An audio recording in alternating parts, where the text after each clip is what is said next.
William Byron outlasts late race action to win 2024 Daytona 500.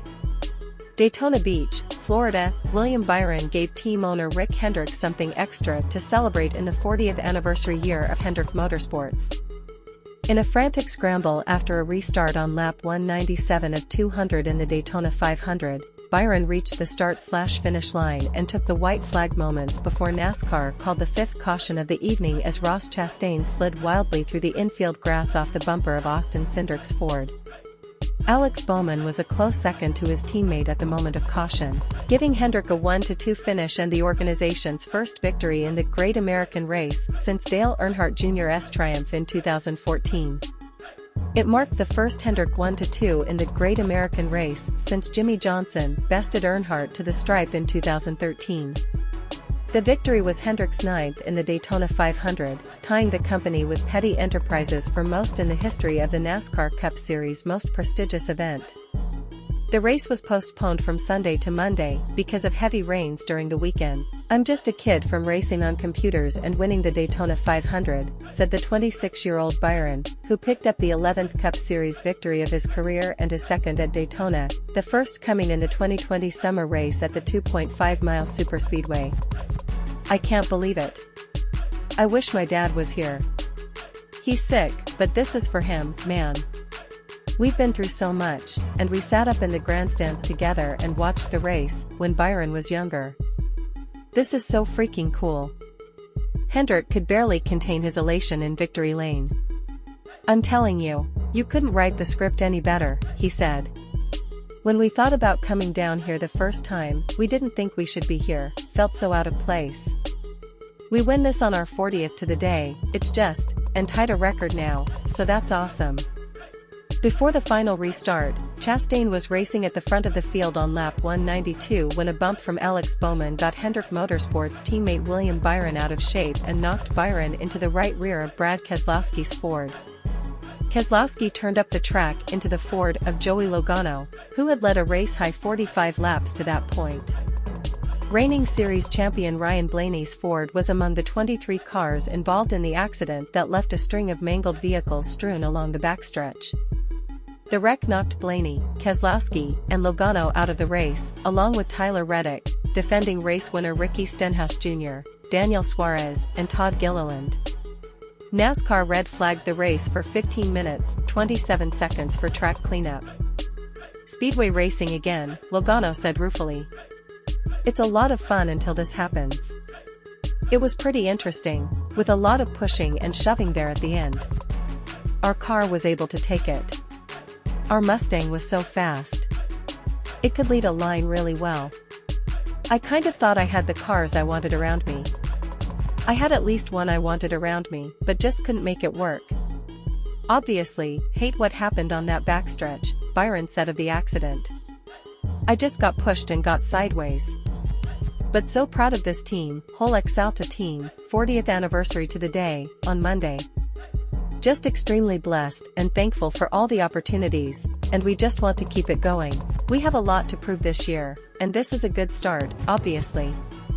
How much Byron has yet to prove is debatable. He won a series best 6 races last year, qualified for the championship 4 and finished third in the final standings. The race was not quite 5 laps old when an 8-car accident off turn 4 started the inevitable attrition. Contact from Keselowski's Ford in a tightly bunched line of the outside knocked John Hunter Nemechek's Toyota into the center lane and into the side of Harrison Burton's Ford. Burton slid toward the infield, collecting the Chevrolet of Sunoco rookie Carson Hocevar. Burton's number 21 Mustang shot up the track and slammed into the Ford of Kaz Grala and the Chevrolet of Austin Dillon. Behind Dillon, Hocevar careened into the path of 7-time series champion Jimmy Johnson, who couldn't avoid the collision. The wreck eliminated the cars of Burton, Hocevar, and Grala. Dillon took his number 3 Chevy to the garage for extensive repairs, and Johnson lost 2 laps on pit road as his Legacy Motor Club crew worked frantically to repair his Camry. "I don't remember exactly who it was on my outside," Burton said after a trip to the infield care center. "It just looked like they either got a bad push or got loose and just hit me in the right side and sent me across. The grass was so wet that once I got in the grass, I thought I'd be okay, but the car just kept going and going, so really sad that our day is over as quick as it was. We had a really fast Ford. It's just a bummer. There's nothing we can do but just move on and try to win next week. It took 187 more laps of racing before the colossal wreck that dwarfed the earlier incident thinned the field and set up the fight to the finish among the cars that survived. In a race that featured 41 lead changes among 20 drivers, Christopher Bell ran third, followed by Corey LaJoie, Bubba Wallace, and A.J. Allmendinger.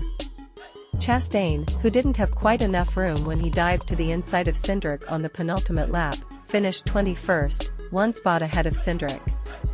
Seven-time Cup champion Jimmy Johnson, who was initially caught in the first yellow of the day on lap 6, finished 28th. Reddick, the 2024 Blue-Green Vacations Duel 1 winner, finished 29th. Defending NASCAR Cup Series champion Blaney finished 30th after being involved in the 23-car pileup. The Cup Series will head to Atlanta Motor Speedway next for the Ambetter Health 400 on February 25, 3 p.m. Eastern Time, Fox, PRN Radio, SiriusXM NASCAR Radio. Daytona Beach, Florida. Ross Chastain was almost loaded in for the start of Monday's Daytona 500 when he heard some last-minute words of encouragement over the pre-race ruckus. Chastain had wriggled most of the way into the cockpit of the No. 1 Trackhouse Racing Chevrolet when Trackhouse Racing founder Justin Marks got his attention. "What am I going to be drinking in about 3 hours?" Marks yelled over the hood. "You know," Chastain said with a grin and a nod to his new Busch Light sponsorship. Nearly 3 hours and 199 of 200 laps later in Monday's rain-delayed crown jewel, that same hood was pointed into the infield grass at Daytona International Speedway after Chastain's bold move for a potential race-winning pass. Any celebratory cans of his sponsor Sudsy product stayed on ice. Chastain was credited with a mid-pack 21st place finish, where he started, but his challenge to eventual Daytona 500 champ William Byron was among the strongest on a topsy-turvy day. "I took the gap, and I don't apologize for that," Chastain said. "I can go to sleep tonight knowing that I took the white flag, making the move to win the Daytona 500. For years ago, it was with 8 laps to go or something. I've got it down to 1 lap to go.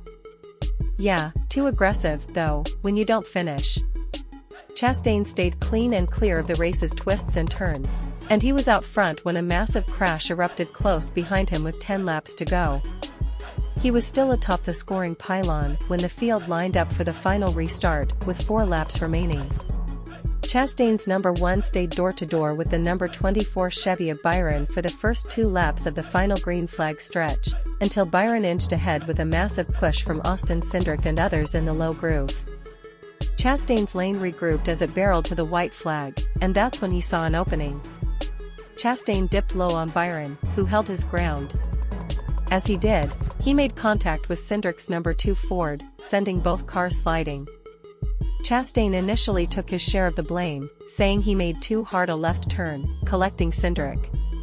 But as the two drivers chatted outside the infield care center to discuss their collision, Cindric seemed to absolve Chastain, pointing the finger at Corey LaJoie's pressure and push just before the start-finish line.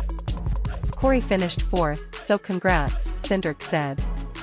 "I mean, he tried to fit a car where there wasn't a car, and just continued to push through my left rear until I wrecked." Coming that close to winning the Daytona 500 had the potential to carry a certain sting for Chastain, but the 31-year-old Florida native was mostly encouraged just to have a shot at victory in the great American race.